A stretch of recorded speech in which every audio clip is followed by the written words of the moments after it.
सरकार ने कहा है कि फिलहाल वायरस के साथ जीने की आदत डालनी पड़ेगी, क्योंकि जब तक कोरोना वायरस की कोई दवा नहीं निकाली जाती तब तक इसका खतरा बना रहेगा।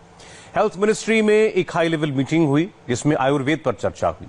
आज हमने एक रिपोर्ट तैयार की है जिससे आपको अंदाजा लगेगा कि आयुर्वेद से कोरोना का इलाज कैसे हो सकता है।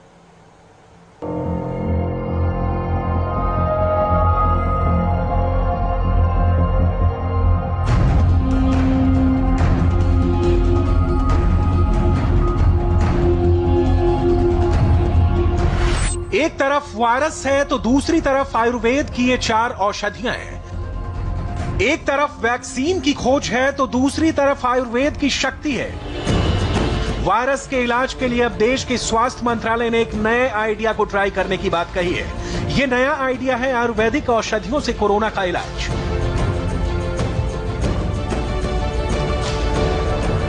अब देश के स्वास्थ्य मंत्री आयुष मंत्रालय के साथ एक हाई लेवल मीटिंग में वायरस के इलाज के रूप में आयुर्वेद दवाओं की ट्रायल की तैयारी कर रहा है। अब आप सोच रहे होंगे कि जब इस खतरनाक वायरस पर बड़ी से बड़ी एडवांस विदेशी तकनीक काम नहीं कर रही है तो ऐसे में देश का स्वास्थ्य मंत्रालय आयुर्वेद के जरिए कोरोना के इलाज की बात कर रहा है। इस बात को समझने के लिए सबसे पहले आपको उन दवाओं की खूबियों को समझना होगा जिसके बारे में इस मीटिंग में चर्चा हुई। इनमें सबसे पहले है गिलोय, जिसका बॉटनिकल नाम है टीनोस्पोरा कार्डिफोलिया।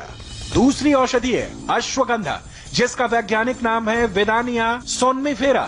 तीसरी दवा है मुलेठी, जिसे अंग्रेजी में ग्लिसिरहिजा ग्लार्ब कहते हैं। और चौथी औषधि है तुलसी, जिसे विज्ञान की भाषा में ऑसिमम सैक्टम कहा जाता है। अब एक एक करके इनके गुणों को समझिए। सबसे पहले बात गिलोय की। पान के पत्ते जैसा दिखने वाली गिलोय मुख्य रूप से एक वनस्पति है जिससे आयुर्वेद में कई गंभीर बीमारियों का इलाज किया जाता है। अपने खास गुणों की वजह से गिलोय को आयुर्वेद में गुड़ुचि और अमृता भी कहा जाता है।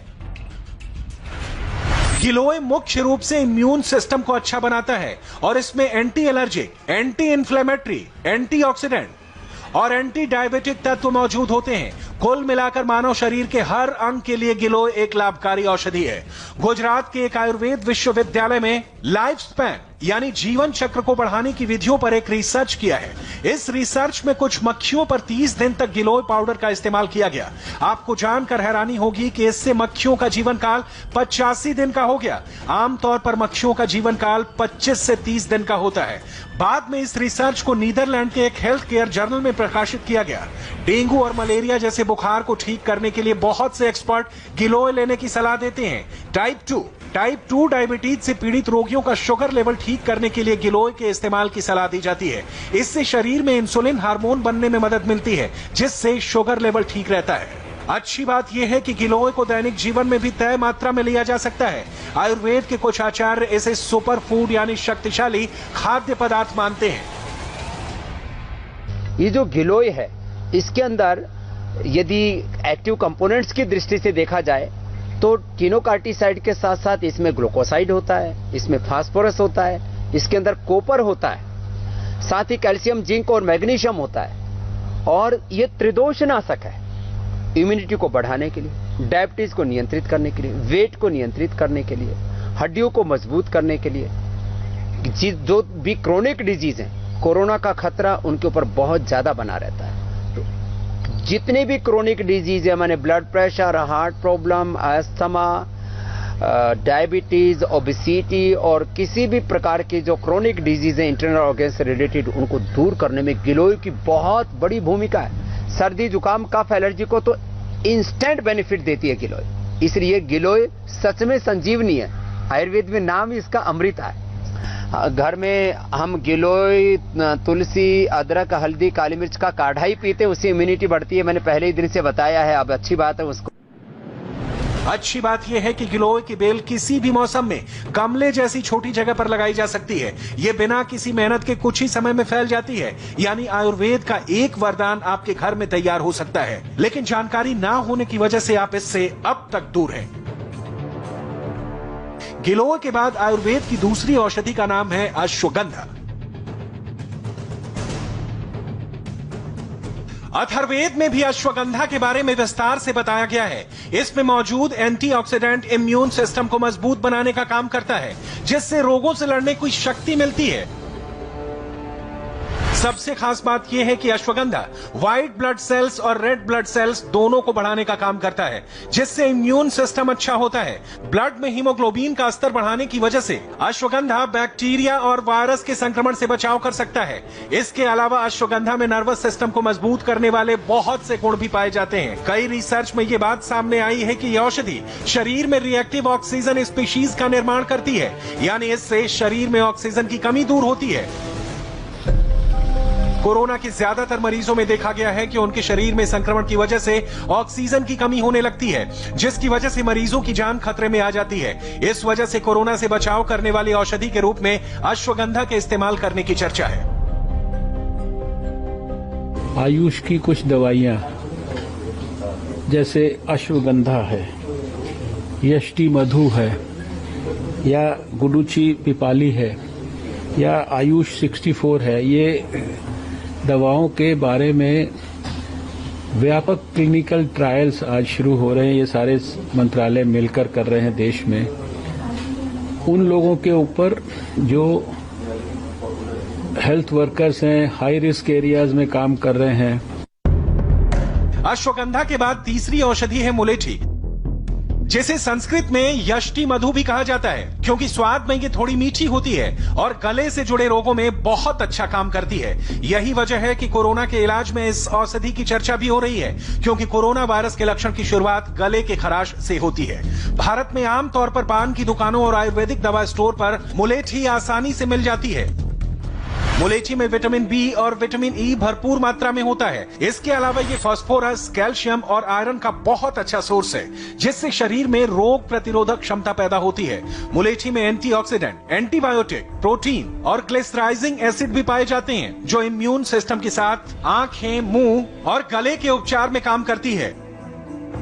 मुलेठी भी एक बहुत अच्छी औषधि है। मुलेठी में कैल्शियम होता है, इसमें ग्लिसराइजिक एसिड होता है, एक फाइटोकेमिकल होता है, तो यह भी बहुत उपयोगी है। और ये कफ के लिए, कोल्ड के लिए एंटीऑक्सीडेंट के तौर पर, एंटीबायोटिक के तौर पर, किसी के मुंह में छाले आदि हो जाते हैं उसके लिए भी, वैसे किसी का पेट बहुत खराब होता है उसके लिए भी बहुत अच्छी होती है। तो मुलेठी भी हमारे यहाँ योगों से लोग सर्दी जुकाम के लिए तो मुंह में मुलेठी, काली मिर्च, तुलसी, लौंग आदि जो है वो चूसा ही करते थे। आयुर्वेदिक दवा के रूप में अब आपको उस औषधि के बारे में बताते हैं जो एक पूजनीय पौधे के रूप में देश के लोग अपने घरों के आंगन और बालकनी में लगाते हैं। इस पौधे का नाम है तुलसी, जिसे आयुर्वेद में इम्यून सिस्टम को दुरुस्त बनाने का भंडार माना जाता है। वैज्ञानिक भाषा में बात करें तो तुलसी में एंटी इंफ्लेमेटरी, एंटी माइक्रोबियल और एंटीऑक्सीडेंट गुण पाए जाते हैं, जो शरीर में इन्फेक्शन रोकने का काम करती है। कई रिसर्च में यह साबित हो चुका है कि तुलसी के इस्तेमाल से सर्दी, जुकाम और सांस नली में आई सूजन को ठीक करने में मदद मिलती है। तुलसी से शरीर में कोर्टिसोल नाम के स्ट्रेस हार्मोन को कम किया जा सकता है, जिससे तनाव और थकान में कमी आती है। इसके अलावा तुलसी के इस्तेमाल से अस्थमा, ब्रोंकाइटिस और फेफड़ों में संक्रमण से बचाव किया जा सकता है। अब आप समझ गए होंगे कि आयुर्वेद की इन दवाओं में कितने गुण हैं, जो कोरोना जैसी बीमारी के लिए सबसे ज्यादा चर्चा में है। देश के स्वास्थ्य मंत्री आयुष मंत्रालय के साथ एक हाई लेवल मीटिंग में आयुर्वेद की इन दवाओं के इस्तेमाल के बारे में चर्चा कर रहे हैं।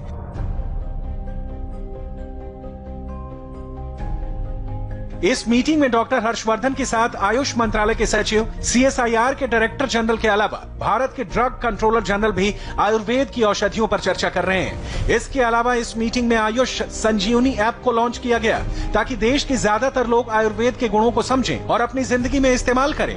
आयुष संजीवनी ऐप के जरिए आप आयुर्वेद और होम्योपैथी से जुड़ी तमाम जानकारियां लेकर अपनी और अपने परिवार को स्वस्थ बना सकते हैं। तो जो आयुर्वेद की जो इनहेरेंट ताकत है, उस ताकत का जो वास्तविक इस्तेमाल है, जिस मात्रा में देश और दुनिया के लिए होना चाहिए, वो शायद हो नहीं पाता है। और देश और दुनिया के सामने आयुर्वेद की जो सुप्रीमेसी है, सुपीरियॉरिटी है, इसको हम अब मॉडर्न साइंटिफिक तरीके से भी सिद्ध करके प्रस्तुत करेंगे। अब आप ये समझ सकते हैं कि कोरोना के बचाव में आयुर्वेद की भूमिका कितनी अहम है। वैसे बदलते दौर के साथ भारत में आयुर्वेद की जानकारी धीरे धीरे कम होती चली गई, लेकिन इसके ज्ञान के इस्तेमाल से दुनिया भर में बहुत देश सेहतमंद होने के साथ ही अमीर होते चले गए।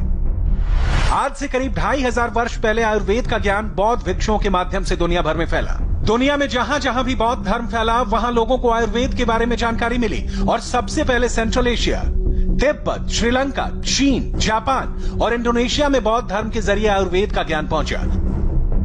आज के दौर में पूरी दुनिया आयुर्वेद को अपनाना चाहती है, लेकिन भारत के लोगों में इसका चलन कम होता चला गया। अब कोरोना जैसी महामारी की वजह से आयुर्वेदिक औषधियां फिर से चर्चा में हैं। अब आप इस आयुर्वेद के खजाने का कितना फायदा उठाते हैं, ये आप पर निर्भर करता है। कोरोना की वैक्सीन